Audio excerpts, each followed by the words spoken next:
لیکن وہ کہتی ہوگی کہ میں نے اس کو کبھی ہیکل میں نہیں دیکھا. اگر وہ یہ سارے کام کرتا ہے تو ہیکل میں آنا اس کا ضروری ہے, کیونکہ ہیکل سلیمان نے تیار کی ہے. تو سلیمان نے کہا تھا جو کوئی اس کی طرف منہ کر کے دعا کرے اس کی سننا, تو اس کو اس کے اگر اس کے وہ موت کرتا ہے تو اس کو اس کے اندر آنا ضروری ہے. میں نے اس کو نہیں دیکھا, میں کیسے معلوم کہ وہ اس طرح کرتا ہے؟ میں نے سنا ہے. فقی فریسی کہتے ہیں کہ وہ بات بول کی مدد سے یہ سارا کام کرتا ہے. وہ کہتی ہوگی, لیکن لوگ اس کو کہتے ہوں گے نہیں, آپ اس کے پاس ایک دفعہ جاؤ, بات سنو اس کی, اس کو اپنا ہاتھ بتاؤ, وہ تیری سنے گا, وہ تجھ پر رحم کرے گا. وہ اگر وہ تجھے چھو بھی لے تو تو ٹھیک ہو جائے گی. اس کے اندر یہ پاور ہے. جب تک اس کے وہ پیسے پر بھروسہ کرتی رہی تب تک وہ خدا کی پاور کو نہیں دیکھ سکی. خداوند کی پاور کے بارے میں اس کو بتایا گیا تھا, لیکن اس نے خداوند کی پاور کو دیکھنے سے انکار کیا. کب؟ جب تک اس کے پاس پیسہ تھا, جب تک اس کو پتا تھا کہ میرے دوست, میرے عزیز, میرے بیٹے بیٹیاں, میرے بہن بھائی, میرے عزیز و اقارب ہیں جو پیسے والے ہیں, مجھے سنبھال سکتے ہیں. اگر میں 4 ماہ میں پڑ گئی تو میرا پھر بھی علاج کروا سکتے ہیں کیونکہ ان کے پاس پیسہ ہے. جب اس کا پیسہ ختم ہو گیا تو اس کے عزیز و اقارب بھی اس کو چھوڑ کر چلے گئے. وہ گھر پر نہیں ہے, وہ چل نہیں سکتی, وہ باہر ہے, چوک میں بیٹھی ہے. لیکن جب اس کا غرور, اس کا تکبر, اس کا بھروسہ دنیا سے اٹھا ہے, اپنی دولت سے اٹھا ہے, اس کے بعد اس کے اندر ایک ایمان پیدا ہوا ہے. اس نے وہ باتیں سوچنا شروع کی جو لوگ اس سے کرتے تھے.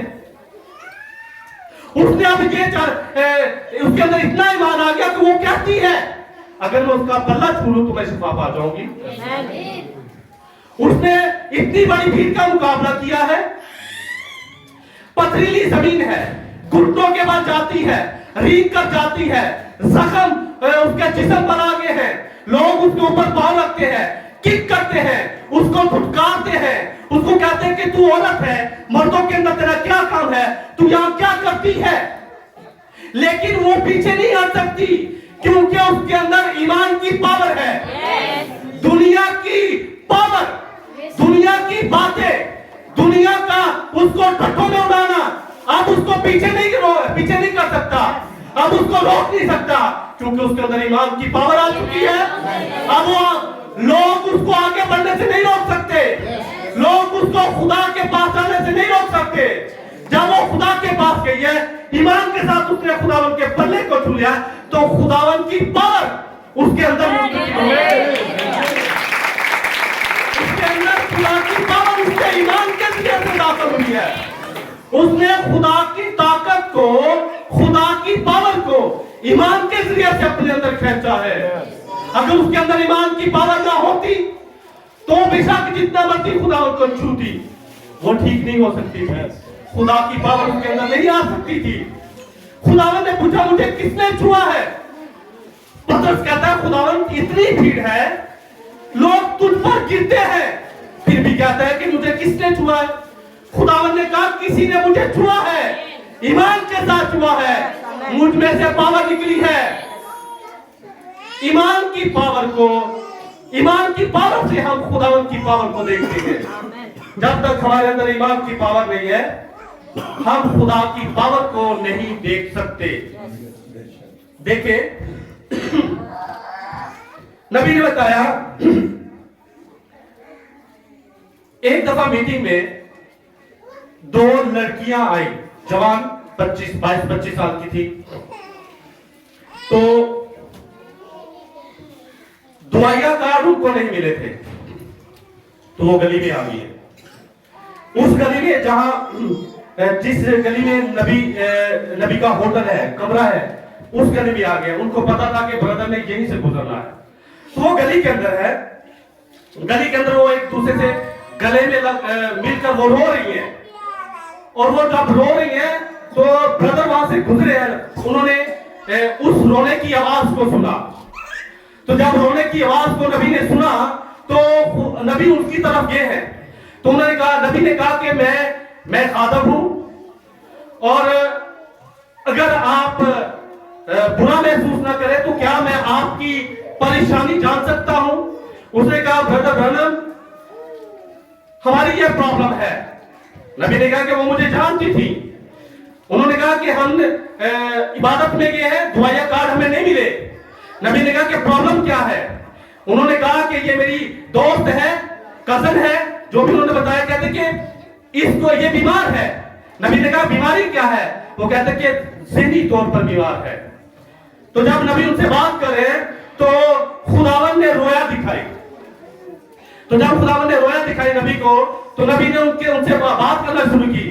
نبی نے کہا کہ آپ فلاں جگہ سے آئے ہو, اور جہاں سے آپ آئے ہو وہ سڑک اس طرح کی تھی, اور ایک جگہ پر آپ ٹھہرے ہو وہ اس طرح کا تھا. تو جب نبی بات کرے وہ کہتے ہیں کہ ہاں ٹھیک ہے, بالکل ٹھیک ہے, اسی طرح کا تھا. وہ ہر بات کے ساتھ وہ اتفاق کر رہی تھی. تو نبی نے کہا ہے کہ خداوند یوں فرماتا ہے کہ یہ ٹھیک ہو جائے گی. جب وہ ٹھیک ہو گئی,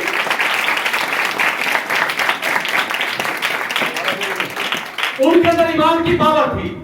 اگر ان کے اندر ایمان کی پاور نہ ہوتی, دعائیں کارڈ بھی لیتے, وہ جا سکتے تھے. وہ کہتے تھے ہم یہاں پر ہیں, ہماری عزت نہیں کی گئی, ہمیں دعائیں کارڈ نہیں دیے گئے, ہم نے منت کی ہے, سماجت کی ہے, ہم نے بہت ساری ریکویسٹ کی ہے, لیکن کسی نے ہماری نہیں سنی. یہاں پر تو کسی کی سنی نہیں جاتی, وہ کہہ سکتی تھی, لیکن ان کے اندر ایمان تھا. تو نبی نے بتایا کہ جب ان کو شفا ملی تو صبح ہی وہ شہر میں گئی ہیں. شہر میں جا کر ہر طرف انہوں نے گواہی دی ہے, اور اس گواہی سے انہوں نے سارے شہر میں آگ لگا دی ہے. یہ ایمان کی پاور ہے. اور انہوں نے, ان لڑکیوں نے جب یہ سارا معاملہ, جب یہ شفا جو خدا نے ان کو دی تھی بتائی, تو وہاں پر لوگ پریشان ہو گئے نبی کے بارے میں سوچ کر. وہ کہتے ہیں کہ ہم ان کے بارے میں کارروائی کریں گے. ان لڑکیوں کو پریشانی ہو جاتی ہے, وہ لڑکیاں افسوس کرتی ہیں کہ ہم نے سب شہر والوں کو یہ بتا کر ہم نے نبی کے لیے, برادر کے لیے پریشانیاں پیدا کر دی ہیں.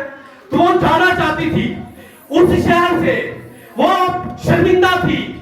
وہ کہتی تھی کہ ہم نے برادر کے لیے پریشانیاں پیدا کر دی ہیں, لوگ سارے اس کے خلاف ہو گئے ہیں. تو وہ جانا چاہتی تھی, وہ اپنے کمرے میں چلی گئی ہوٹل کے اندر. تو برادر کو جب پتا چلتا ہے تو برادر واپس ان کے کمرے میں جاتے ہیں, ان سے بات کرتے ہیں. نبی پوچھتے ہیں کہ آپ کس لیے جانا چاہتی ہو؟ وہ کہتی ہے کہ اسی طرح معاملہ ہے, شہر والے آپ کے خلاف ہیں, آپ کے لیے آپ کے کارروائی کرنا چاہتے ہیں آپ کے خلاف. ہم نے اسی طرح خداوند کے گواہی دی ہے لوگوں کے سامنے, لوگ آپ کے خلاف ہو گئے ہیں. ہم سمجھتے ہیں کہ ہم نے آپ کے لیے پریشانیاں پیدا کر دی. نبی نے کہا ہے کہ آپ نے میرے لیے پریشانیاں پیدا نہیں کی, آپ نے شیطان کے لیے پریشانیاں پیدا کر دی ہیں. آپ نے خدا کی گواہی دے کر شیطان کے لیے پریشانیاں پیدا کر دی ہیں. شیطان بے بس ہے, کچھ نہیں کر سکتا. اب وہ پریشان ہے, اب وہ کچھ نہیں کر سکتا. نبی نے کہا میرے لیے پریشانی نہیں پیدا کی, آپ نے شیطان کے لیے پریشانی پیدا کی ہے. ان کے اندر ایمان تھا, ایمان کے ساتھ انہوں نے شفا کو حاصل کیا ہے. ایک دفعہ ایک عورت ہے جس کے جو ہاسپٹل میں ایڈمٹ ہے, اور نبی کے پاس دعا کرنے کے لیے آتی ہے. نبی جب دعا کرتے ہیں تو خدا بتاتا ہے کہ یہ عورت مر جائے گی. خدا بتاتے ہیں کہ یہ عورت مر جائے گی. برادر اسی طرح اس کو بتاتے ہیں کہ آپ کے پاس ٹائم بہت کم ہے, آپ تیاری کر لو. عورت سمجھ آتی ہے, میسج ڈریور ہے, وہ جانتی ہے کہ یہ خدا کا خادم ہے, جو یہ بات کر رہا ہے یہ سچ ہے. وہ ہاسپٹل جاتی ہے, وہ اپنے سارے بل پے کرتی ہے, اور جب بل پے کر رہی ہے تو وہ لوگ ان سے بات کرتے ہیں. تو وہ بتاتی ہے کہ میں مرنے والی ہوں, میں مرنے والی ہوں. تو لوگ ان سے پوچھتے ہیں آپ کو کس نے کہا؟ تو وہ بتاتی ہے کہ مجھے خدا کے خادم نے کہا ہے, مجھے خدا کے بندہ نے کہا ہے میں مرنے والی ہوں. تو جو انہوں نے کہا وہ سچ ہے, اس لیے میں سارے بل پے کر رہی ہوں. تو لوگ نبی کے خلاف اس کو باتیں کرنا شروع ہو جاتے ہیں, اور وہ اسی وقت ان لوگوں کے ساتھ مقابلہ کرتی ہے, ان کا جواب دیتی ہے, ان کو کہتی ہے کہ جو اس نے کہا ہے وہ سچ ہے, وہ خداوند یوں فرماتا ہے وہ سچ ہے. تو جب وہ یہ بات کر رہی ہے اسی وقت خداوند نبی سے بات کرتے ہیں, نبی سے کہتے ہیں